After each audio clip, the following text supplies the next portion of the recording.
Sir ನಿಮ್ಮ ಹೆಸರು? ಮಂಜುನಾಥ್ ಅಂತ. ಹೇಳಿ, ಏನು ಬೆಳಗಿನ ಜಾವ 4 ಗಂಟೆಗೆ ಚಿರತೆ ಬಂದು ನಿಮ್ಮ ಒಂದು ಕೊಟ್ಟಿಗೆಯಲ್ಲಿ ದಾಳಿ ಮಾಡಿದೆ ಅಂತ ಹೇಳಿದ್ರು, ಏನು ವಿಚಾರ ಅದು? ಅದು ನಿಜ ಆಗಿರೋದು. ಹಿಂಗೆ ಬಂದು ಇಲ್ಲಿಂದ ಬಂದು ಬೈಕ್ ಮೇಲೆ ಬಿದ್ದಿದೆ, ಅಲ್ಲಿಂದ ಬಂದು ಆಡ್ತವ್ರ ಮೇಲೆ ಬಿದ್ದು ಪುನಃ ಈಗ ಅರಕೆ ಸೊಪ್ಪು ದೇವಸ್ಥಾನಕ್ಕೆ ಹೋಗಿರೋದು. ಬೆಳಗ್ಗೆ ಜನ ಎಲ್ಲ ಪಬ್ಲಿಕ್ ಮಾಡ್ತಾವ್ರೆ.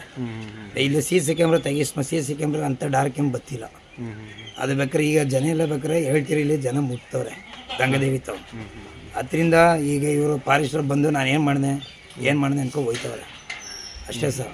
ಇದಕ್ಕೇನು ಏನದು ಇದು ಮಾಡ್ತಿಲ್ಲ. ಈಗ ಕರಿ ಏನು ಮಾಡ್ತೀನಿ ಅಂದರೆ ನಾನೇನು ಮಾಡಲ್ಲ, ಅದು ಮಾಮೂಲಿ ಎಲ್ಲ ಮಾಜರ್ ಮಾಡಬೇಕು ಅಂತಾರೆ. ಚೆನ್ನಾಗಿರೋ ಜೀವ ಆಗಿರೋದೆ ಮಾಜರ್ ಮಾಡೋಕ್ಕೆ ಇವ್ರು ಯಾಕೆ ಯಾವ್ದು ಇದಕ್ಕೆ ಭಯ ಹಾಕಿದೆಯಾ?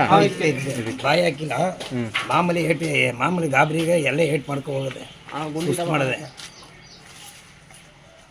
ಅದು ಕೇಳೋದಕ್ಕೆ ಅದಕ್ಕೇನು ಪರಿಹಾರ ಇಲ್ಲ, ಏನೂ ಇಲ್ಲ. ನೀವು ಡಾಕ್ಟ್ರ್ ತೋರಿಸ್ಕರಿ, ಬರೀ ಇದೇ ಕತೆ ಆಗೋಯ್ತು. ಬಡವ್ರ ಕತೆ ಎಲ್ಲ ಹಿಂಗೆ ಆಗೋದು.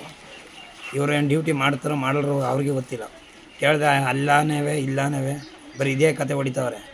ಹಿಂಗೆ ತಮಿಳುವೆ ಇದೇ ಥರ ರೀಸನ್ ಕೊಟ್ಟು ಅದಕ್ಕೂ ಏನು ಬಂದು ಏನು ಮಾತಾಡಿಲ್ಲ ಅವರು. ಈಗ ಇದಕ್ಕೇನು ಮಾಡೋದಂತ ಇವರೇ ಹೇಳಬೇಕು.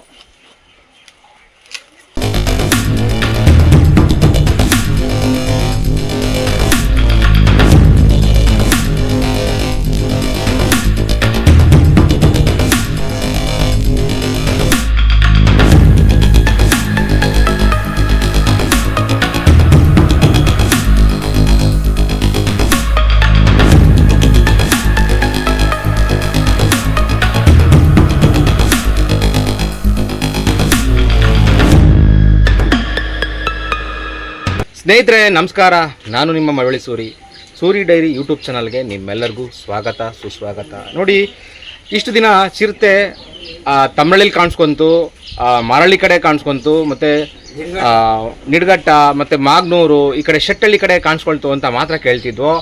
ಆದರೆ ಈಗ ಮಳವಳ್ಳಿಯ ಅತಿ ಹೆಚ್ಚು ಜನಸಂಖ್ಯೆ, ಅತಿ ಹೆಚ್ಚು ಜನರು ವಾಸ ಮಾಡುವತ್ತ ಗಂಗಾಮತ ಬೀದಿಯ ಹೃದಯ ಭಾಗದಲ್ಲಿ, ಅದು ಚಿಕ್ಕ ಚೋಡಯ್ಯನವರ ಒಂದು ಕುಟುಂಬದ ಒಂದು ಮನೆಗಳ ಹಿಂಬದಿಯಲ್ಲಿ ಒಂದು ಈ ರೀತಿ ನೋಡಿ, ಇಲ್ಲಿ ಹಸುಗಳು ಮತ್ತು ಜರ್ಸಿ ಹಸುಗಳೆಲ್ಲ ಒಂದು ಸಾಕಾಣಿಕೆ ಮಾಡಿದ್ದಾರೆ. ಇಲ್ಲಿ ಹಳ್ಳಿಕಾರ್ ತಳಿಯ ಒಂದು ಕಡಸುಗಳು ಮತ್ತು ಇವೆಲ್ಲ ಇವೆ ನೋಡಿ. ಇಲ್ಲಿ ರಾತ್ರಿ ಬಂದು ನೋಡಿ, ಇದೇ ಜಾಗದಲ್ಲಿ ಚಿರತೆ ಬಂದು ಅಟ್ಯಾಕ್ ಮಾಡಿದೆ. ಆದರೆ ಹೇಗೋ ಅದು ತಪ್ಪಿಸ್ಕೊಂಡು ಬಚಾವಾಗಿದೆ. ಸ್ನೇಹಿತರೆ, ಈಗ ಮಳವಳ್ಳಿಯ ಗಂಗಾಮತ ಬೀದಿಯ ಒಂದು ಏನು ರಾಮಾರೂಢ ಸ್ವಾಮಿಯ ಮಠ ಹಿಂಭಾಗದಲ್ಲಿರುವಂಥ ಅರ್ಕೇಶ್ವರನ ದೇವಸ್ಥಾನ ಮತ್ತು ಸ್ಮಶಾನ ಮತ್ತು ಆ ಬೈಲಲ್ಲಿ ಚಿರತೆ ಕಳೆದ ಒಂದು 2 ತಿಂಗಳಿಂದನೂ ಓಡಾಡ್ತಿದೆ ಅಂತ ನಾನು ಅಲ್ಲಲ್ಲಿ ಕೇಳ್ತಾ ಇದ್ದೆ. ಆದರೆ ಇವಾಗ ಮಳವಳ್ಳಿ ಪಟ್ಟಣದ ಗಂಗಾಮತಸ್ಥ ಬೀದಿಯ ಹೃದಯ ಭಾಗಕ್ಕೆ ಒಂದು ಚಿರತೆ ಲಗ್ಗೆ ಇಟ್ಟಿದೆ. ಸೊ ಅರಣ್ಯ ಇಲಾಖೆಯವರು ಏನು ಕತ್ತೆ ಕಾಯ್ತಾ ಇದ್ದಾರಾ ಅಥವಾ ಏನು ಮಾಡ್ತಾಯಿದ್ದಾರೆ ಅಂತ ಅವರೇ ಹೇಳಬೇಕು. ಆದಷ್ಟು ಬೇಗ ಈ ಚಿರತೆನ ಬಂಧಿಸಿ ಕಾಡು ಬಿಡುವಂಥ ಕೆಲಸನ ಮಾಡಬೇಕು. ಅದ್ರ ಬದಲು ಬಂದು ಇಲ್ಲಿ ರೈತರುಗಳಿಗೆ ಇಲ್ಲಿ ಬಂದೋಬಸ್ತ್ ಮಾಡ್ಕೊಳ್ಳಿ. ಏನು ಹಸುಗಳಿಗೆ ಇವರು ಮನೆ ಕಟ್ಸೋಕ್ಕಾಗತ್ತಾ? ಹಸುಗಳನ್ನ ಯಾವತ್ತೂ ತೆರೆದಂಗೆ ಒಂದು ಕೊಟ್ಟಿಗೆಯಲ್ಲಿ ಇಡಬೇಕಾಗಿರೋದೇ ಅದದು ಇದು. ಯಾಕೆಂದರೆ ಪ್ರಾಣಿಗಳು, ಮನುಷ್ಯರಿಗಾದರೆ ದೇಹದ ಟೆಂಪ್ರೇಚರ್ ವ್ಯತ್ಯಾಸ ಆದರೆ ಅವರು ಹೊರಗಡೆ ಹೋಗೋದು, ಒಂದು ಫ್ಯಾನ್ ಹಾಕೊಳ್ಳೋದು ಮಾಡ್ತಾರೆ. ಪ್ರಾಣಿಗಳಿಗೆಲ್ಲ ಆ ರೀತಿ ಎಲ್ಲಿ ಮಾಡೋಕ್ಕಾಗತ್ತೆ? ಅಷ್ಟು ತಿಳುವಳಿಕೆ ಇಲ್ವಾ ಅರಣ್ಯ ಇಲಾಖೆಯವ್ರಿಗೆ? ಯಾರೋ ಒಬ್ಬ ಅರಣ್ಯ ಇಲಾಖೆ ಒಬ್ಬ ಮೂರ್ಖ ಬಂದು ಆ ರೀತಿ ಹೇಳಿದಂತೆ ಇದಕ್ಕೆ ಬಂದೋಬಸ್ತ್ ಮಾಡ್ಕೋಬೇಕು ಅಂತ. ಏನು ಬಂದೋಬಸ್ತ್ ಮಾಡ್ಕೊಳಕ್ಕಾಗತ್ತೆ? ಧನ್ಯವಾದ ಸ್ನೇಹಿತರೆ, ಈ ಸ್ಟೋರಿ ನೋಡೋದಕ್ಕಾಗಿ. ಈ ಸ್ಟೋರಿನ ಹೆಚ್ಚು ಜನಕ್ಕೆ ಶೇರ್ ಮಾಡಿ. ಮತ್ತು ಮಳವಳ್ಳಿ ಪಟ್ಟಣದ ಗಂಗಾಮತ ಬೀದಿಯವರು ಬೆಳಗಿನ ಜಾವ ಮತ್ತು ರಾತ್ರಿಯ ಸಮಯದಲ್ಲಿ ಓಡಾಡಬೇಕಾದ್ರೆ ಸ್ವಲ್ಪ ಎಚ್ಚರಿಕೆ ತಗೊಳ್ಬೇಕು ಅಂತ ನಿಮ್ಮೆಲ್ಲರಲ್ಲೂ ನಾನು ಮನವಿ ಮಾಡ್ತೀನಿ. ಧನ್ಯವಾದ ಸ್ನೇಹಿತರೆ.